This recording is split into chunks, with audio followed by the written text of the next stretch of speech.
Welcome to The Explainer. Today, we're doing something a little different. We're not just reviewing a book, we are descending right into one. We're stepping into the shadows of Ohio's past, guided by an investigator who decided that hearing ghost stories, well, it just wasn't enough.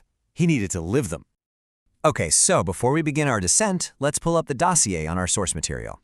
The book is Ohio's Historic Haunts by James Willis. And look, this is not your average collection of spooky tales. It's more like a field manual for a really unique mission. It's aimed squarely at those of us who believe that history is still breathing inside old walls.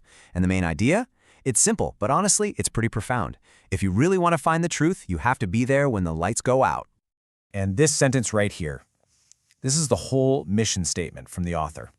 It's kind of chilling, right? It's a premise that goes way beyond just telling ghost stories. It's about actually living inside them. It's this commitment to just wait, alone, in the dark, for something, anything, to respond. So, let's dive into the author's unique approach. See, he's not just collecting rumors or listening to secondhand stories. His method is total immersion. He soaks up all the documented history he can find about Ohio's most haunted places, and then he steps right into that history himself. Now, this is where it gets really fascinating. The core theory guiding his investigations. He's not necessarily looking for, transparent ghosts or rattling chains. He's hunting for energy.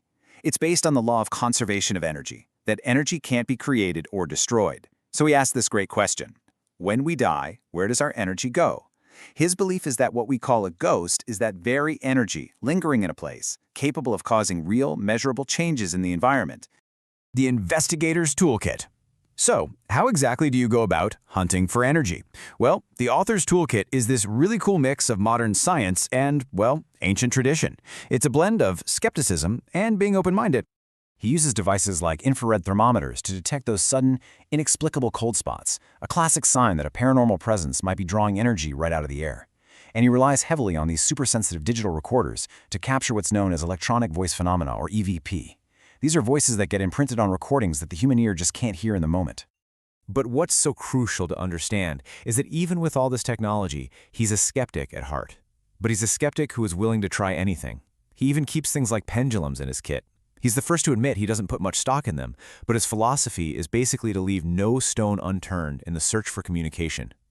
Whispers from the past. To see how this all comes together, let's step inside one of the key locations from the book, the historic Oliver House in Toledo.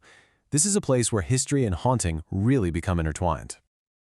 And this place brilliantly illustrates the book's central theme. Every historic building has two distinct histories.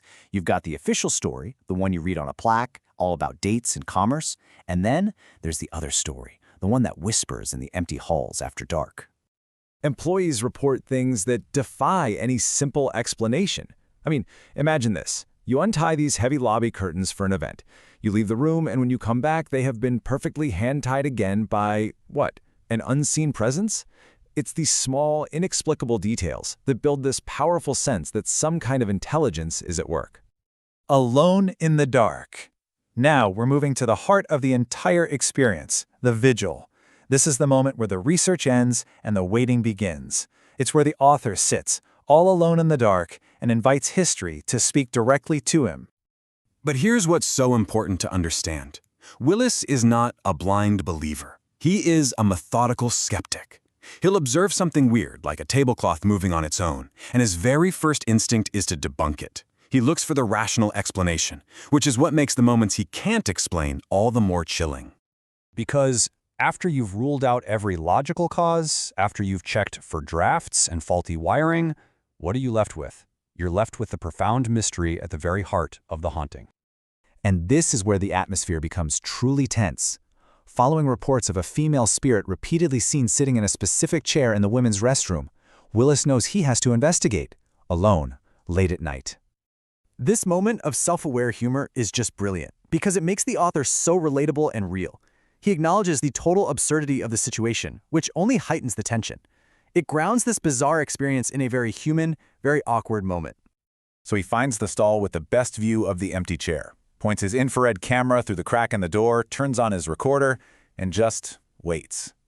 And we're invited to wait right there with him, to listen to that profound, heavy silence and wonder what sound, what voice might suddenly break it. But the hauntings in this book aren't always about fear. Sometimes they're about a profound and deeply moving human connection. In one museum, a volunteer sits in the dark and just talks to her departed friend Mary Lou. It's not an investigation, it's a conversation. It's filled with love and memory and loss. It's a powerful reminder that these energies were once people. So, after all the vigils, the strange recordings, and the chilling encounters, what is the final takeaway? What do we get from this deep dive into Ohio's most haunted corners? And this quote right here brings us to the ultimate lesson of the book. These phenomena aren't just spooky stories to be told around a campfire. For Willis, they are the unwritten final chapters of a location's history. They are fragmented stories just waiting to be pieced together. So this offers a completely new perspective.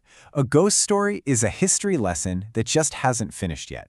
The goal isn't just about capturing evidence, it's about a search for the human lives behind the legends, to try and understand why a piece of them chose to stay behind. For its unique and immersive premise, its deep respect for both history and skepticism, and for its compelling narrative that treats ghosts not as monsters but as mysteries to be solved, we give this source an 8.5 out of 10. It's a masterful blend of investigation and storytelling. If this descent into darkness intrigued you, you should definitely explore Chris Woodyard's classic Haunted Ohio series, which is even referenced in this book. And for a similar focus on the powerful stories behind folklore, you have to check out Aaron Mahnke's The World of Lore. And that is the provocative thought this book leaves us with. It suggests that the past isn't truly gone. It's not dead. It's simply waiting, patiently, in the silence and the shadows, for someone to finally pay attention and listen to its story. If you enjoyed this journey into the unknown, be sure to follow and subscribe for more deep dives into history's lingering mysteries. Until next time, keep exploring